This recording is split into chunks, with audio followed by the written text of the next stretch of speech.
அது வந்து மிதமான மயக்கத்துல இருந்து உயிரிழப்பு வரைக்கும் ஏற்படுறதுக்கான வாய்ப்புகள் இருக்குன்றது உண்மைதான். எனக்கு ஒருவேளை நான் ஒர்க் அவுட் பண்ணிட்டு இருக்கும்போது திடீர்னு வந்து எனக்கு நெஞ்சு பிடிக்கிற மாதிரி நெஞ்சு வலி வர மாதிரியும் இல்லை மயக்கம் போட்டு விழுகிற மாதிரி இருந்துச்சுன்னா நான் என்ன மாதிரியான ப்ரிகாஷன்ஸ்லாம் எடுக்கணும் சார்? பிரச்சனைகள் வர்ற ஒரு ஃபீல் இருக்கிற பட்சத்தில் ஃபஸ்ட்டு நீங்கள் வந்து அதே நேரத்தில் ஹார்ட் அட்டாக் எங்கேஜில் வரலாம். யாருக்கு வரலாம் அப்படின்னு கேட்டிங்கன்னா, கொழுப்பு அதிகமாக இருக்கிறவங்க உண்மையிலே அது வந்து ஜெனட்டிக் டிசீஸாக இருக்கும் சில நேரத்தில். தைலான் ட்ரெஸ்லாம் போட்டிங்க அப்படின்னு சொன்னால் டைட்டாக போட்டிருக்கும்போது உங்கள் உடம்புல இந்த வெப்பம் வந்து வெளியே வர முடியாத அளவுக்கு வாய்ப்புகள் இருக்குது. அப்புறம் நீங்கள் பண்ணுற இடங்கள் வந்து ரொம்ப காற்றோட்டம் இல்லாமல் இருக்குது. கட்டுப்படுத்தப்படாத சுகரோ இல்லை கட்டுப்படுத்தப்படாத பிபியோ இருக்கும்போது நீங்கள் போய் ஒரு மாடரேட் டு ஹை இன்டென்சிட்டி ஒர்க் அவுட்டோ எக்ஸசைஸோ நீங்கள் பண்ணிங்கன்னா கண்டிப்பாக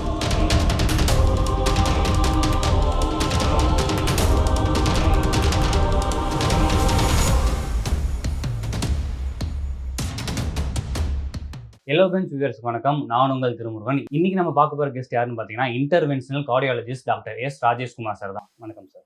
வணக்கம். எப்படி சார் இருக்கீங்க? நல்லா இருக்கேன். நீங்கள் எப்படி இருக்கீங்க? நல்லா இருக்கேன் சார். நம்ம சமீபத்தில் ஒரு நியூஸ் பார்த்துருப்போம். சேலத்தில் வந்து ஒரு ஜிம் மாஸ்டர், அவர் பேர் வந்து மகாதீர் முகமது. அவர் என்ன பண்ணியிருக்காங்கன்னா ஜிம் மாஸ்டர் தான், ஜிம்மா ஓனாக வச்சிருக்காரு. அவர் ஒர்க் அவுட் பண்ணிட்டு இருக்கும் போதே வந்து ஜிம்லேயே வந்து உயிரிழந்து போயிடுறாரு.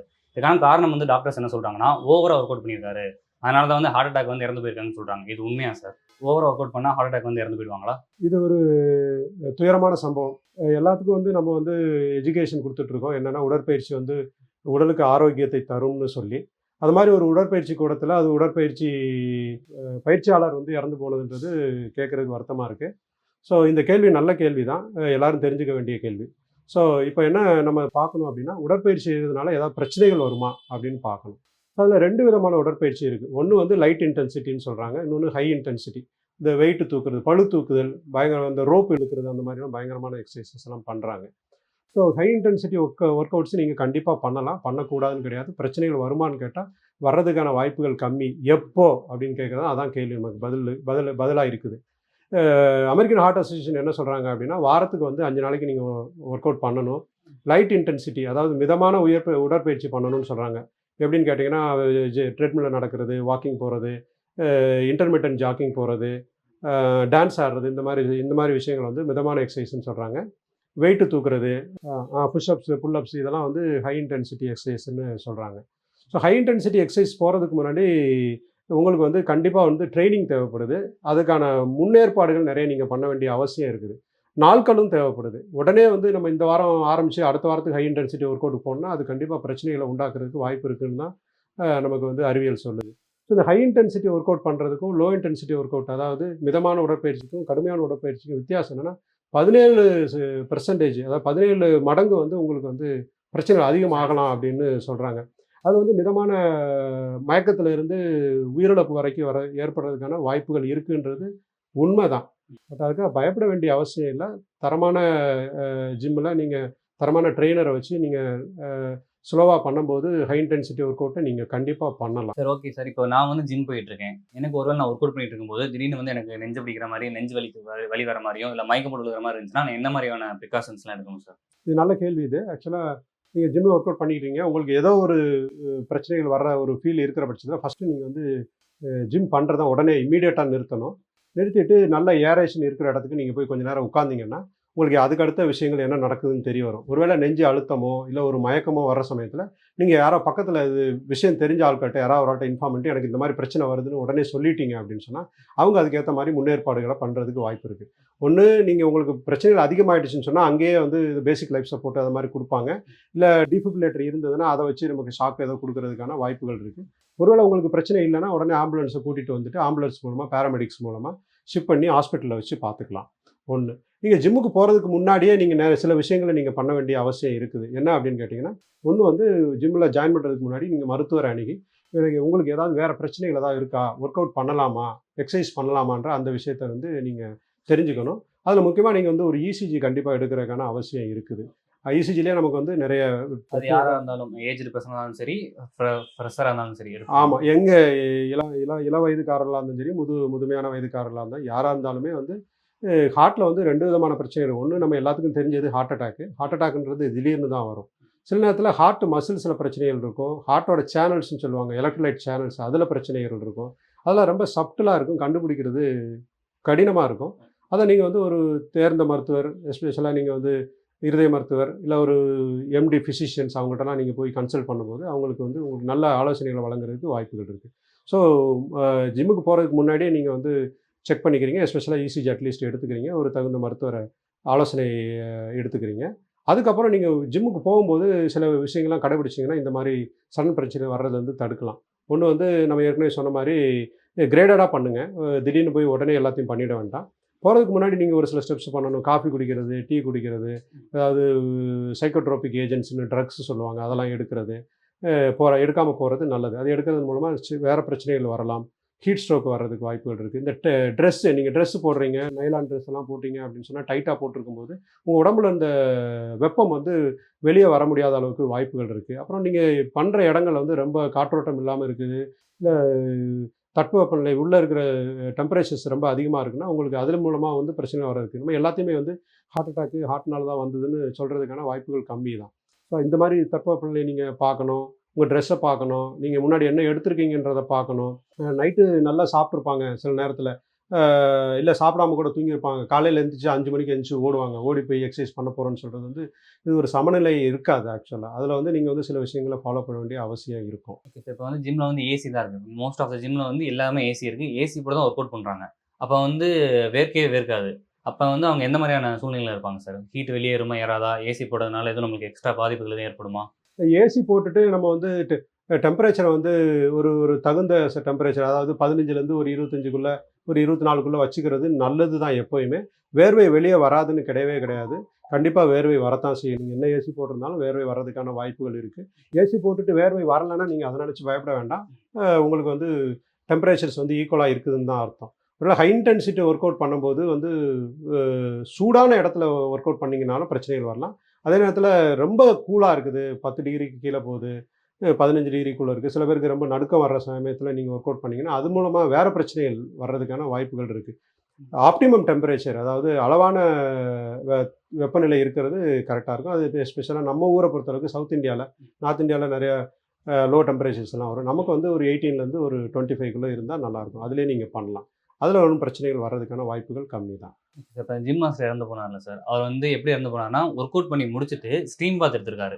இந்த ஸ்டீம் பாத் முடிச்சுட்டு வந்ததுக்கப்புறம் பார்க்கும்போது, ஸ்டீம் பாத் கீழ வாசல்லேயே வந்து வந்து இறந்து இறந்து போயிருக்காரு. ஒருவேளை வந்து ஸ்டீம் பாத் எடுத்தனால ஹார்ட் அட்டாக் வந்து அவர் இறந்து போயிருக்கலாமான்னு ஒரு சந்தேகம் வருது சார். உண்மையிலே அப்படிதானா?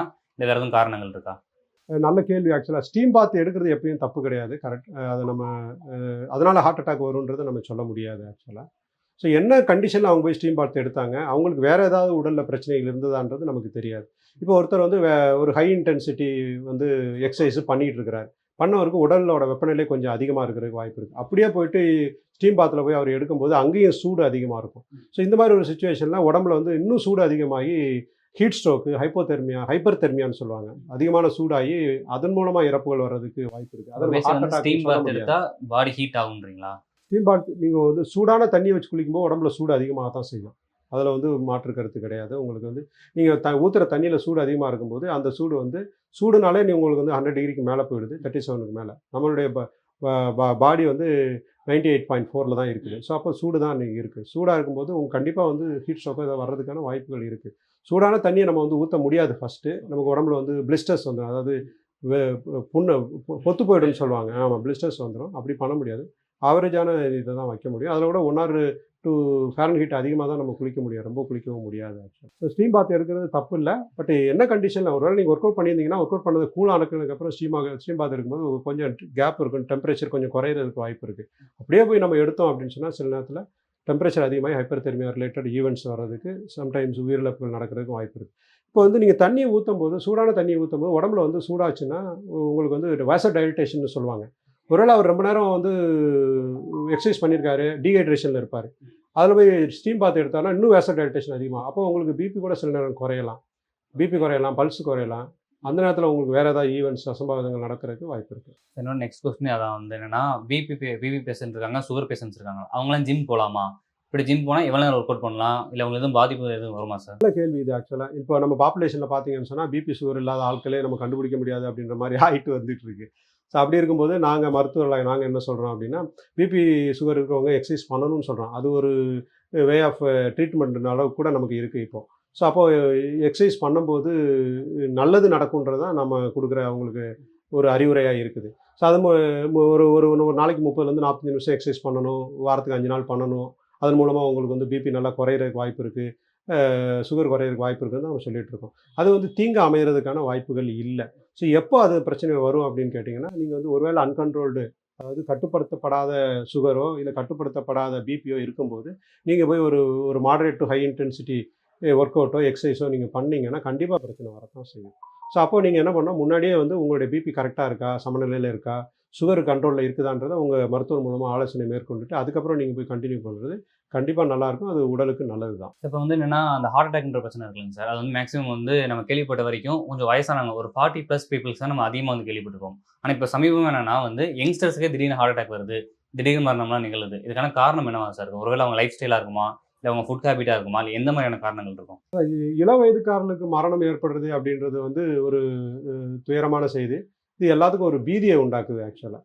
இன்றைக்கி நம்ம வந்து ஒரு சோஷியல் மீடியா காலத்தில் இருக்கோம், டிஜிட்டல் யுகத்தில் இருக்கோம். ஸோ ஒரு ஆளுக்கு நடக்கிற ஒரு ஈவெண்ட் வந்து கிட்டத்தட்ட பல கோடி பேரை போய் சேரும்போது வந்து எல்லாத்துக்கும் ஒரு சின்ன பயமோ ஒரு பீதியோ சில நேரத்தில் வர்றதுக்கு வாய்ப்புகள் இருக்குது. ஸோ இது வந்து ரிலேட்டட் டு டிஜிட்டல் யுகமாக தான் நான் பார்க்குறேன். ஆக்சுவலாக ஈவெண்ட்ஸ்ன்னு சொல்லும்போது இன்சிடென்ட்ஸ்னு சொல்லுவாங்க. ஒரு பாப்புலேஷனில் எவ்வளோ பேருக்கு வியாதி வரலாம் அப்படின்னு கேட்டால், சடன் கார்டியாக் டெத்தை பொறுத்தளவுக்கு வந்து நமக்கு அதுக்கான டேட்டா இல்லை. ஸோ வளர்ந்த நாடுகளில் அந்த டேட்டா இருக்கும்போது நமக்கு 3லேருந்து 3.5 லட்சம் பேருக்கு வந்து வருஷத்துக்கு வந்து திடீர் மரணம் ஏற்படலாம்னு சொல்கிறாங்க. அதில் பகுதிக்கு மேலே 50% மேலே வந்து இருதய ரிலேட்டட் ஈவெண்ட்ஸாக தான் இருக்குது. இருதய ரிலேட்டட் ஈவெண்ட்ஸ்னு சொல்லிட்டாலே ஹார்ட் அட்டாக் அப்படின்னு நம்ம சொல்ல முடியாது. ஹார்ட் அட்டாக்கு அதில் ஒரு பகுதி தான். அப்புறம் ஹார்ட் அட்டாக்ல வந்து இருதயத்தோட தசையில் பிரச்சனைகள் வருது. இருதயத்தோட கரண்ட்டு பாஸ் பண்ணுறது, அதாவது அரித்மியாஸ்ன்னு சொல்லுவாங்க. கரண்ட் போகிறதுல பிரச்சனைகள் வர்றது. அப்புறம் இருதயத்தோட சேனல்ஸ்னு சொல்லுவாங்க. சோடியம் பொட்டாசியம் சேனல்ஸ் எல்லாம் இருக்குது. அதில் வர பிரச்சனைகள் இதெல்லாம் வந்து திடீர் மரணத்துக்கு ஒரு காரணங்களாக இருக்குது. ஸோ அப்போ யங்ஸ்டர்ஸுக்கு நம்ம வர்றதை வந்து பார்க்கும்போது எல்லாத்தையுமே நம்ம வந்து பொதுவாக வந்து இது வந்து கொழுப்பு அடைக்கிறதுனால தான் வந்தது அப்படின்றத நம்ம முடிவுக்கு வர முடியாது. யங்ஸ்டர்ஸ்னு பார்க்கும்போது ஸ்ட்ரக்சரல் ஹார்ட் டிசீஸ்ன்னு சொல்லுவாங்க. இருதயத்தோட இரத்த குழாய், இருதயத்தோட வால்ஸு, அதாவது இருதயத்தோட தசைகள், இருதயத்தோட கரண்ட்டு பேட்டர்ன், இதில் தான் வந்து பிரச்சனைகள் வர்றதுக்கான வாய்ப்புகள் இருக்குது. ஒன்ஸ் அவங்க வளரும்போது, வயசு ஆகும்போது இந்த கொழுப்பு அடைச்சி கொழுப்பு மூலமாக ஹார்ட் அட்டாக் வந்து அதன் மூலமாக மரணங்கள் ஏற்படுறதுக்கு வாய்ப்பு இருக்குது. ஸோ யங் ஏஜில் வர்றது வந்து எல்லாத்தையும் நம்ம வந்து மாரடைப்புன்னு சொல்ல முடியாது. அதர் காரணங்கள் நிறைய இருக்குது. அதுவும் வந்து ஈக்குவலாக பார்ட்டிசிபேட் பண்ணுதுன்னு தான் டேட்டாஸ் நமக்கு சொல்லுது. ஸோ திடீர் மரணங்கள் வந்து 3லேருந்து 3.5 லட்சம் வர்ற சமயத்தில் யங் ஏஜில் வர்ற மரணங்கள் எல்லாத்தையும் நம்ம வந்து ஹார்ட் அட்டாக்னு முடிவுக்கு வர்றதுக்கு வாய்ப்புகள் கம்மி. ஸோ அதே நேரத்தில் ஹார்ட் அட்டாக் யங் ஏஜில் வரலாம். யாருக்கு வரலாம் அப்படின்னு கேட்டிங்கன்னா, கொழுப்பு அதிகமாக இருக்கிறவங்க உண்மையிலே. அது வந்து ஜெனட்டிக் டிசீஸாக இருக்கும் சில நேரத்தில், நமக்கு தெரியாது. 2வது ஹேபிட்ஸை பொறுத்தளவுக்கு ஆல்கஹாலு, சிகரெட்டு ஸ்மோக்கிங்கு, அப்புறம் ஜெனட்டிக் ப்ராப்ளம், அதாவது நிறையா அவங்க வீட்டில் அப்பாவுக்கு சின்ன வயசுலேயே வந்திருக்கலாம், தாத்தாவுக்கு சின்ன வயசுலேயே வந்திருக்கலாம். அந்த மாதிரி பார்க்கும்போது ஒரு ஆக்சலரேட்டர் அத்தெரோஸ்க்ளரோசிஸ், அதாவது கொழுப்பு வந்து ரொம்ப வேகமாக படிகிற ஒரு தன்மை அந்த உடம்புல இருக்கும். அப்போ நம்ம வந்து செக் பண்ணி பார்க்கும்போதோ இல்லை ஒரு டாக்டர்கிட்ட கன்சல்ட் பண்ணும்போதோ இந்த ஹிஸ்ட்ரி, அதாவது அவங்களுடைய மூதாதையர்களுக்கு நடந்த ஒரு ஈவெண்ட்டை வச்சு நம்ம கோரிலேட் பண்ணி நம்ம பண்ணலாம். அது மூலமாக அவங்களுக்கு முன்னாடியே வந்து ஆஞ்சியோ பண்ணுறதோ, டெஸ்ட் பண்ணுறதோ, இல்லை இசிஜி எடுக்கிறதோ, இல்லை எக்கோ எடுக்கிறதோ பார்த்துட்டு கண்டுபிடிச்சி ட்ரீட்மெண்ட் பண்ணோன்னா கண்டிப்பாக அவங்களுடைய வாழ்நாளை அதிகப்படுத்துறதுக்கான வாய்ப்புகள் இருக்குது. ஸோ இளைஞர்கள் இறந்து போயிட்டாங்க அப்படின்னு சொல்கிறத ஈவெண்ட்ஸ் வந்து இன்சிடென்ட்ஸ் கரெக்டாக தான் நடக்குதுன்னு நான் நினைக்கிறேன். பட் டிஜிட்டல் மீடியானால நமக்கு நிறைய பேருக்கு தெரியறதுனால ஒரு பீதி வருது. அதை நினச்சி நீங்கள் கண்டிப்பாக பயப்பட வேண்டாம். ஒருவேளை உங்களுக்கு சந்தேகம் இருக்குதுன்னு நீங்கள் நினச்சிங்கன்னா, பக்கத்தில் இருக்கிற ஒரு மருத்துவரை, கார்டியாலஜிஸ்டோ இல்லை ஒரு ஜென்ரல் ஃபிசிஷியனோ இல்லை ஒரு எம்பிபிஎஸ் டாக்டரோ நீங்கள் பார்த்தீங்கன்னா அவங்களுக்கு வந்து தகுந்த அறிவுரை வழங்குறதுக்கு எல்லா வாய்ப்புகளும் இருக்குது. ஓகே சார், நீங்கள் வந்து நிறைய இன்ஃபர்மேஷன் கொடுத்தீங்க. குறிப்பாக வந்து பேசிக் லைஃப் சப்போர்ட் வந்து எப்படி தரணும், அப்படின்னா என்ன மாதிரி வழிமுறைகள் இருக்குன்னு தெளிவாக சொன்னீங்க. மீண்டும் ஒரு பதிவில் வந்து மீண்டும் சந்திப்போம் சார். நன்றி.